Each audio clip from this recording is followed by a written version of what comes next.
Are we witnessing the birth of a new England, a bold Steve Borthwick, and a change in direction which could change England's fortunes? This is, even as I'm saying this, I'm thinking, it's the hope that kills you.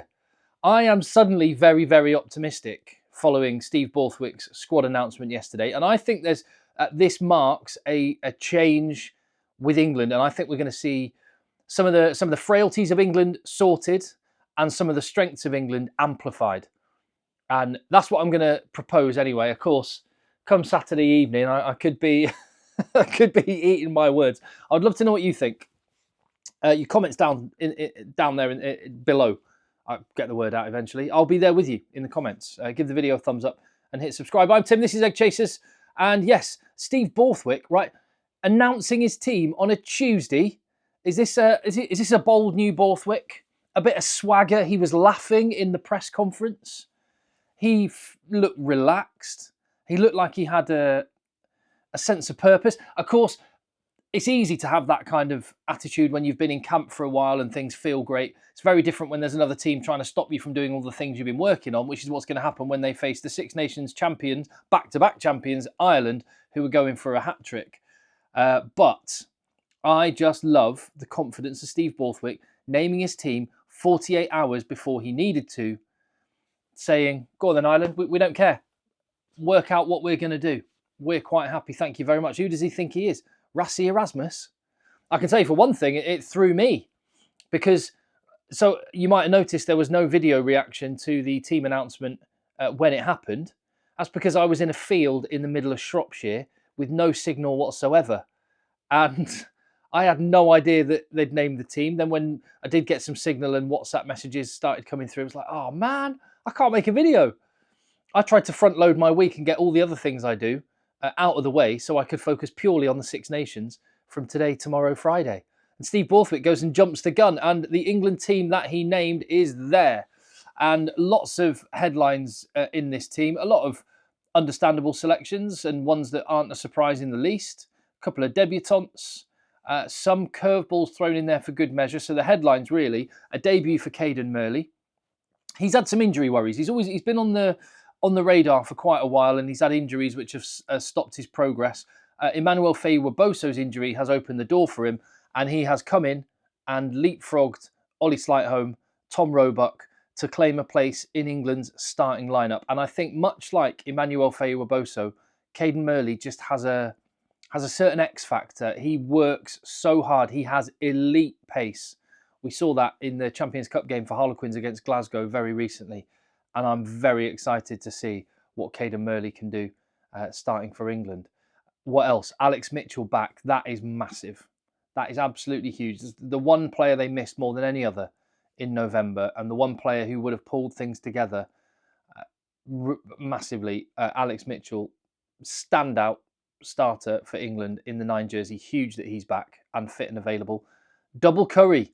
Twindaloo in the back row. What does that mean for England tactically? I will come to that in just a minute, but a significant selection. Tom Curry 6, Ben Curry 7. Ben Curry was the player of the month in the Premiership last month. He's been in red hot form. Tom Curry has got the history and the heritage, hasn't had the form lately, but I back his selection 100%, particularly, as I say, when I go into what I think it means for how England are going to set themselves up.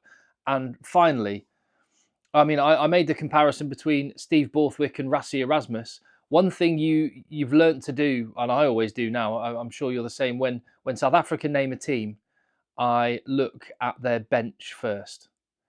Because quite often that's where the most interesting story is. And I think it's the case with England as well. Look at that bench. Think back to November. Think back to all the games in the last year or so where England have lost narrowly in the last 20 minutes of games. And you look at the players they had coming off the bench that were uninspiring.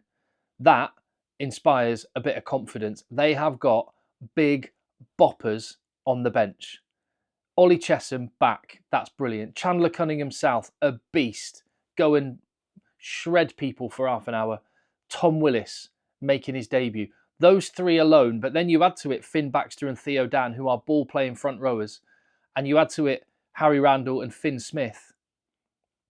You have got some game changers there for England. And I think over an 80-minute match, this could be the most significant element of England going into this game against Ireland. I mean, they're up against the best team in the competition on home turf. So no illusions just how difficult a task it's going to be. And I'm not expecting England to win, but I am quite excited by the team that Steve Borthwick has picked. And as I say, and let's get into it, what I think it means for how England are going to play. First and foremost, Ireland. What is it about them that makes them so good? Speed of ball. They are so good at the breakdown.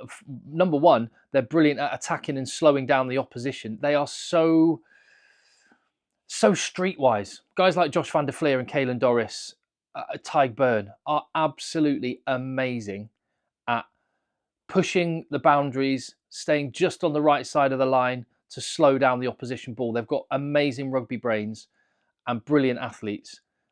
If they can slow the opposition down, they can get their defensive line set, and then that swarm of green is just all over you. And it forces teams to then kick them the ball and issue diffused. And I think that is what Ireland bring. That's what they're going to do. And I think England's selection in the back row particularly is, well, for one, it's I think an attempt to combat that, because I think if you go with, I mean, I thought Ollie Chesham or Chandler Cunningham South, one of them would be starting on the blind side because of the positive that brings to a line out. And I'll come to that. But these three in the back row, arguably 3 sevens in the back row, might mean there's some deficiency at line out time, might mean that you miss out on other elements. But I'll tell you what, the one element you're not going to miss out on is you're giving yourself the best possible opportunity to win quick ball, and also to do exactly what Ireland do to other teams, to slow them up a little bit, to win the odd breakdown penalty, to slow down their ruck ball just enough that your defence can get organised. And I mean, I'll come on to England's defence in a second. That's been one of the issues, and I think this could be an attempt to solve it. And again, you can change the way that you play 60 minutes in when lungs are bursting and the game slows down a little bit or gets a little bit looser. You can build a little bit more structure by bringing on Chesham, Chandler Cunningham South and Tom Willis and changing the dynamic of the England team. But I think for an hour, they are just going to go hard at the breakdown on both sides of the ball to try and slow Ireland down, which is exactly what Ireland do to other teams, and to try and make sure they secure their own ball. I like the boldness of that selection. I mentioned the defence. That the time that England might be able to buy themselves by having Twindaloo and Ben Earl on the pitch is massive, because their defence was poor in November, really poor and confused. Joel Abd was thrown in and had to try and do what Felix Jones was doing, and it did not work.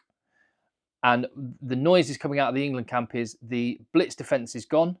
That's not to say they won't at times, blitz and fly off the line at certain times in certain moments, but generally speaking, as a system, I think that is gone. It's not going to be just headless chicken off the line every time. I think they're going to try and press the opposition, but not in the same way. It will be more conventional, and a lot of teams are moving away from that blitz defence. South Africa have been moving away from that all-out blitz defence, and I think it's just so hard to do for 80 minutes, and holes will appear, and good teams will pick you off. And the skill level of rugby players now at international level is off the charts. They can spot a hole and find it. So I think that's a good thing for England, that's going to change. And again, I think the selection in the back row particularly is part of whatever this new defensive system is going to be. I mentioned the line out. Now, Ireland's line out has been rocky for the last, 6 months, basically. The time they haven't had Dan Sheehan, it has not looked very good. But Leinster and Ireland, Dan Sheehan being back is absolutely massive. But I thought, because Ireland were poor at the line out, that might be something England would attack. And that's why I thought Chesham or Cunningham South would start on the blindside flanker. England have sacrificed a line-out option, and I think that what that means is England are going to not kick the ball out so much. They're going to keep the ball infield and try and keep the tempo high. And they've got guys with massive engines now who can go and do that. And they've got 6 forwards on the bench who can come on when players can go out and just gas themselves out for 50 minutes. Someone else will come on and do the same job. So I think you're going to see high ball in playtime. I think you're going to see lots of tactical kicking, yes, but it's going to be kick to compete. And with Freddie Stewart and these new laws where you have to allow access to the high ball, I think that's what England are going to do. You're going to see fewer line-outs than I thought you were going to see before I saw the England team. And then what you can do later on in the game, if everyone is absolutely blowing, when you do want to say, as I say, build a bit of structure and slow things down a bit, you can bring on Finn Smith, have Marcus Smith and Finn Smith on the pitch at the same time, 2 fly halves who can then start picking corners, pushing, pinning territory.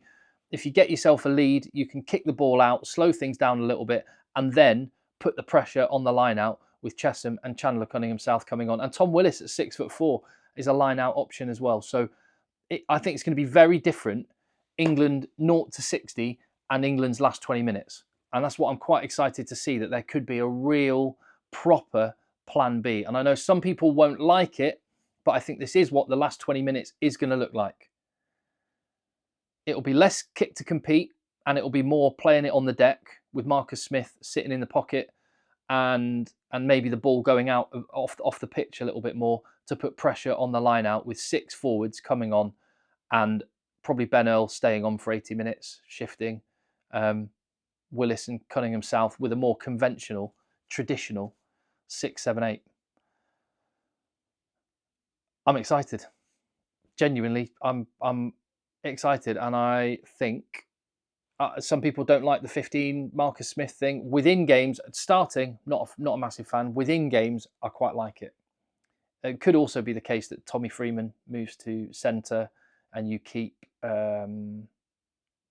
Freddie Stewart on as a winger, perhaps, potentially. But I don't expect that to be the case. If there's no injuries, this is what I expect to happen, and I like it. As for a combined team, Ireland haven't named their team. They're waiting till Thursday. They were 2 days after England announced their... No, in fact, that's when I thought all the teams were going to announce. Anyway, so Ireland are announcing their team Thursday, tomorrow as I record this. Even with what I've said about the optimism, if I were doing a combined team with what I expect Ireland to select, I still go with 11 Irishmen in the starting 15. Man for man, they are just better. The one caveat to that is England have shown, even when they've been playing badly, even when their defence hasn't been working, they have shown they can hang in there with teams. They can stay in the fight. And if they can do that in Dublin, I think England have got an edge on the bench. Albeit I haven't seen Ireland's team yet. We'll wait and see. But England, based on what I expect Ireland to select, England have got a massive edge on the bench. So if they can hang in there, I think they've got a chance. I think their 23 has more depth. The starting 15, though, no question, Ireland have serious talent. And with the way the fixtures have fallen for them, I make them favourites for the Six Nations. I expect them to beat England. But, as I say, I have a hope, I have a dream that this is a New England. We will see. Right, let me know your thoughts in the comments down below. Give the video a thumbs up, hit subscribe. Sixmas is nearly here.